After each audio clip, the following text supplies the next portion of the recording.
So for this video, I'm backtracking a little bit. If you watch the channel, you know I installed and built a built-in a few weeks ago, and I promised to try and get footage of the install, just because even though I have a couple built-in projects on the channel, I don't really have great footage of actually installing them, which is part of the process. Mainly because camera angles in smaller rooms can be quite difficult. It's also a big job for one person to do, so a lot of times filming just adds so much time onto these projects. But this one in particular, I did try and get footage of for a couple reasons. Number one, in my shop, it was hard to see what exactly was going on. My ceilings are too short, so I couldn't stack the two sections on top of each other, so you never really got a view of what it looked like together. The other reason is these are cabinets, so even though your space is not going to be the same as my space, since they are cabinets and they're somewhat modular, it's very easy to shorten my dimensions, enlarge in my dimensions, and build pretty much any style of built-in based off of how I did it.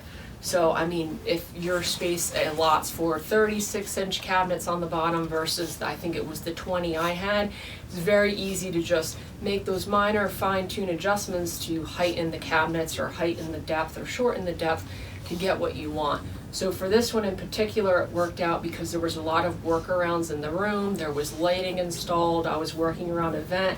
I was working between two walls, which is not always the case. So it kind of covered the gamut of what you could expect to encounter when doing one of these builds. So I got decent footage. It's not the best because there was a fairly large picture window in the room. So some of the shots, the lighting's not perfect. But in general, I think you should be able to get a pretty good gist of what it entails installing one of these. If you're doing the work on site, it's going to be much easier versus what I did in the shop and then bringing it over. But in general, everything worked out. So a couple last minute things I did before I came and brought this to the space. I made a jig for the bottom of the two bookcases that will for drilling dowels, and that's just because since there is no base on the bottom of these, so you could see the rough sawn lumber, I wanted to have something that would attach these to that tabletop. So I made this before bringing it into the space. It fits on all of the bottoms and will make identical holes, which will make it easier to line up with dowels in the space. It was just a piece of poplar. And then this is what the built-in that was in the space looks like. I had to take all this out, which is what made this a little bit longer. You see this a lot of times, DIYers, the people living there didn't make this, but you could see they just kind of framed out the space and then overlaid it with wood. It's not terrible. It's not a terrible design. It held up all these years, which is, I'm assuming, from the 80s. But you could see the way I do it is a little bit different and I think a little bit more substantial. So this is what the space is like. There were power wires going across the backside of this one corner, which is one of the reasons why I leave so much space for scribing and styles on these, because I probably should have taken that built-in out beforehand. That would have been a terrible surprise if I didn't have enough clearance in the back side of that bookcase for those wires. So to start, I'm going to install my base. So this is the vent I've been talking about. I just cut a notch out of the back of my base to fit around that vent. And then I can fit this into place and then screw these two pieces back together. Now this floor was amazing. It was actually almost perfectly level right out the bat. That's pretty rare, especially for, this isn't a super old home, but it is an older home. And you could see my marks. This is when I start getting excited about that everything is going to fit, because you never really know taking measurements off site. You could see my marks lined up perfectly with where that vent was. So my original measurements were pretty much on the mark. Then, like I said, this was level without doing much. But I do bring scrap pieces of plywood with me. This one corner was the one spot that needed to be shimmed. And you can just screw those plywood blanks into the base, and that will shim up your piece. There's been built-ins I've done where I had to install 8 or 10 of these. With this one I only had to put in 2, so that one corner was rocking, and then you could see now it's flat. So at this point I could start putting the cabinets in. You could see this cabinet just covers that outlet in the back, which was a problem throughout installing this bottom part. Could fit the other long cabinet into place. And once I had this spaced off the wall, which I didn't have to do much for, I could screw the base to the existing floor and then set the cabinets up in place. Now these I'm just tacking in place. You can see this one rises just a little bit. I'm just going to tack these in place while I work on fitting everything. I will eventually screw these base cabinets to the base. Before I start assembling a ton, I find and mark the studs, and I write those down on a piece of paper so that when all these cabinets are in place, obviously you can't find the studs at that point, so I pre-mark them so I know where they are, and then I just fit the one base on top as well. Once I have that plank on top, I'm also going to just attach this temporarily. I end up taking these cabinets out and installing them, I think 4 times. You'll see why. It wasn't my fault or the customer's fault, but I do end up taking this apart a couple times. But you can see how that bull nose fits on place nicely. And then I test fit the top cabinet as well, the top bookcase as well. At this point I'm still just kind of making sure everything fits in the space. I've never had anything not fit as far as bolt-ins go, but I've come pretty close with ones before.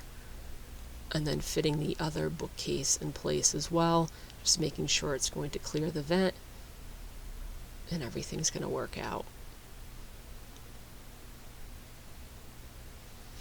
So you can see my detachable style. The pink paint on the wall is going to be a little bit of a deterrent to seeing what's going on with these styles, but you can see how the wall is not flat and there's some gaps. So I just have this is essentially a 2-pointed compass. I set the depth I need to the widest gap I have, which on this side was only about 1/8 of an inch, and then I just run that scribe along the wall. It will leave a pencil mark on the style that matches the dimension of the wall, and then I could cut that with a jigsaw. I did this outside, so I didn't film it or anything, but you can see the mark that I will cut so that style can come off. This is why I leave these detachable. If you don't leave these detachable, you pretty much have to keep taking the bookcase up and down. Now my jigsaw left a fairly ugly mark on this, which I just took off with a wet sponge, but you could see once I now slide this up against the wall, it's a perfect fit. It does look like there is a line there. That's partially because of the pink paint and also because of my pencil marks, but now this fits against the wall perfectly. I could run a bead of caulk along here, and he's also painting the walls, and then that will be perfect. Now on the other side there was quite a substantial gap. It was about 5/8 of an inch towards the top. So what I did was I took in order to get this cover piece on the side to fit perfectly, I marked the space for that, because if I cut this off too far, cut my style off too far, you could see it's 5/8 of an inch I need to get on the inside edge of that frame, and up here it's 7/16. In order to get this piece on the inside inch of the frame, I only could take 7/16 of an inch off of this style. I hope that makes sense. In order to get this bookcase to fit in the inside frame of that window, I had 7/16 of an inch to work with. So that's what I set my scribe to. And I found out that 7/16 by just using a scrap piece of plywood and lining it up with the wall. So that's how much material has to come off of this one side. It's 7/16. I set my scribe to 7/16 and marked it. You can see I'm showing this because if I cut this too short, then that outside plank will be on too far away from the frame, and I'll have quite a large gap to build up.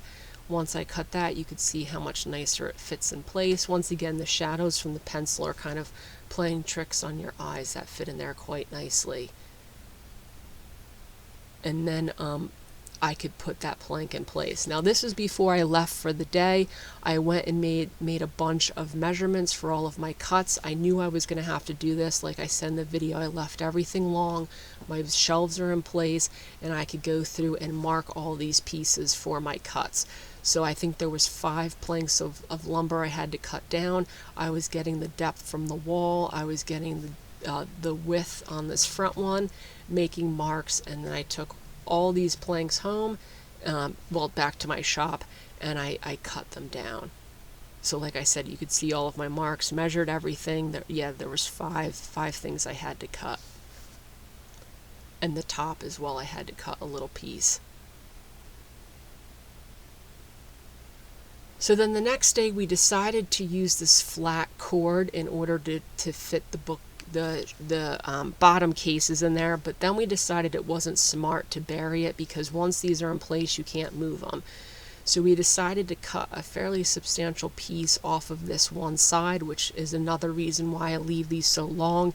If the stile on this one edge wasn't this wide, I couldn't have done this.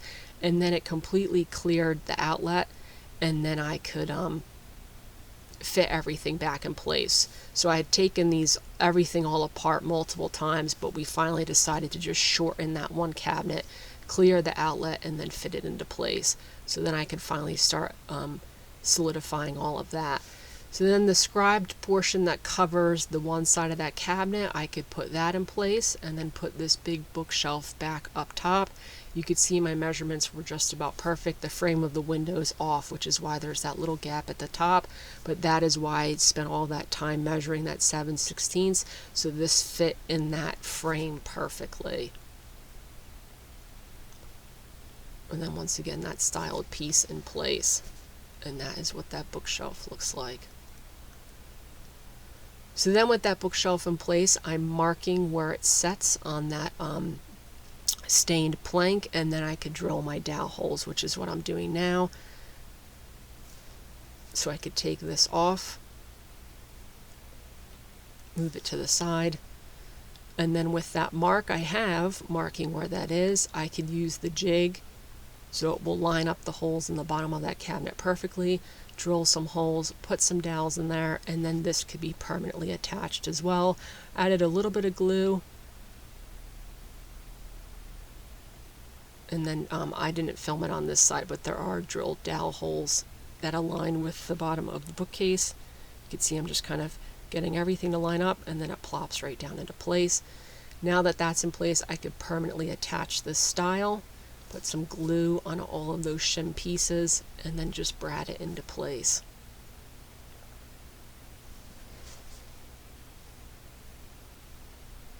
And then I could do the exact same thing for the other side. So I didn't show it, but I ended up putting those grooves on this panel that will cover the vent as well. So that was a nice tight fit for that panel cover. And then once again, everything's in place there. This is all test fitting before permanently attaching. And then I could permanently attach the bull nose as well. Like I said, I took this bottom cabinet apart 3 or 4 times before we finally decided how to do the electric. So I'm going back and just permanently attaching everything. You can see on this side I have the dowels ready. I also put a little shim in the back, essentially for that piece of plywood to sit in between the window frame and this shim in the back so that it can't move around on me. It's basically a cleat that this will sit in, because this is not structural, it's only covering that vent. And then I could get that whole thing into place as well. But before I did this, you could kind of see in the video before this, I had the dowel sticking up off of that bottom base. And then all of this can be glued into place as well.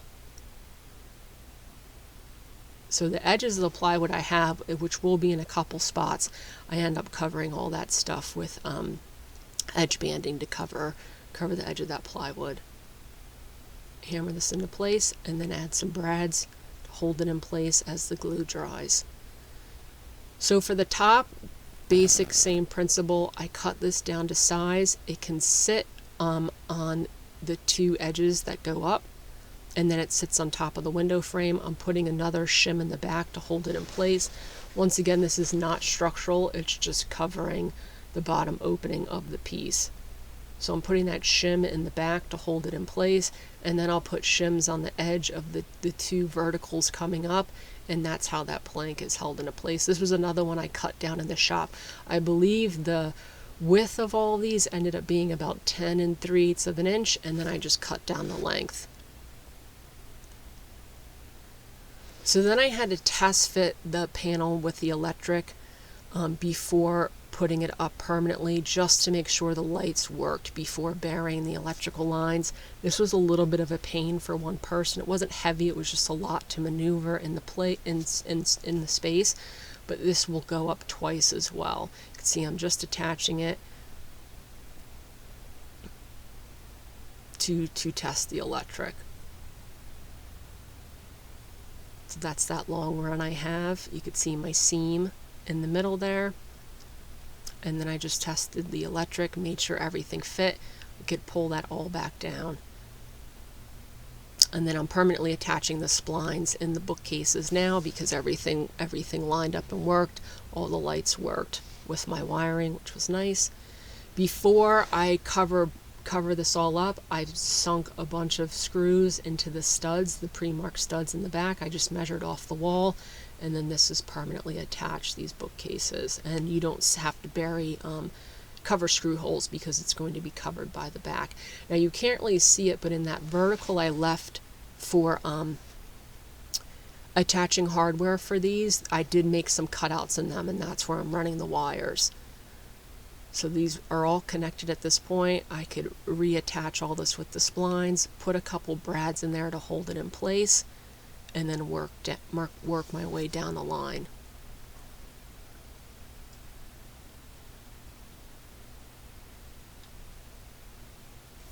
So you can see what I'm doing right now is I have little slots cut in those verticals for the wires, getting everything to fit with those splines, the splines in the back.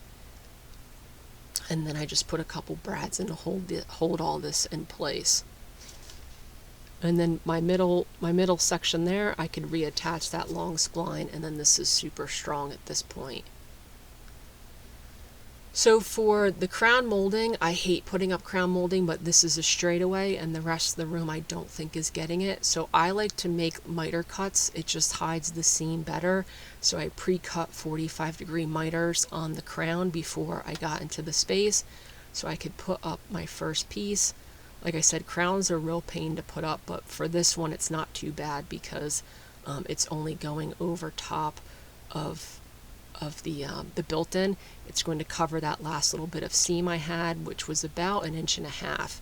I was very shy. I always try and get shy of the ceiling just in case, and then I can measure from the miter to the edge of the room. You could see what a nice seamless piece that makes by having the miter there, and then I could just go through and finish the crown. The problem with crown is your ceiling's never square.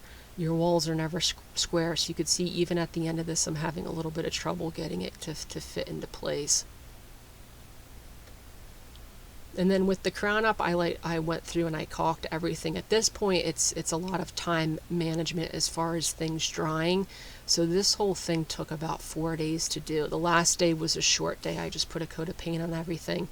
But I was trying to get the caulk on the top section so I could go back and paint it before putting the lights up, because everything takes a touch-up coat after moving it around. So while that was drying, you could see I'm putting the edge banding covering all the ply. So all these upper edges of that will have edge banding, covers the ply. And then also on the vent box edge has edge banding.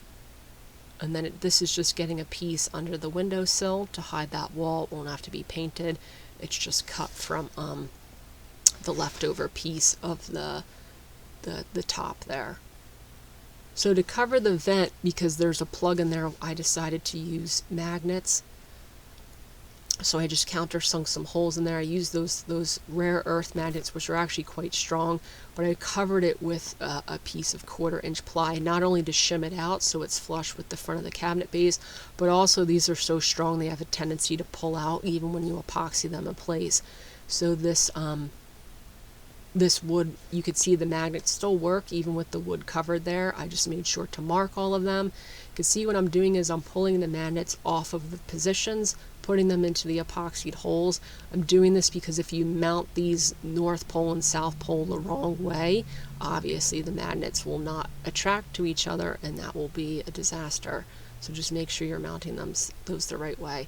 With the fixtures in place, I could test the light bulb. I only kept one light bulb in because This was right where my head was when I was standing on a ladder, and I didn't want to break any of the bulbs, so that's why I don't have them all in place. And one of them was actually came broken, so I couldn't mount them in the end of the day anyway. I covered these with epoxy, with tape, so the epoxy didn't drip as it dried. Once that came off, those magnets were set in place, and then I could just plop that panel over top of them.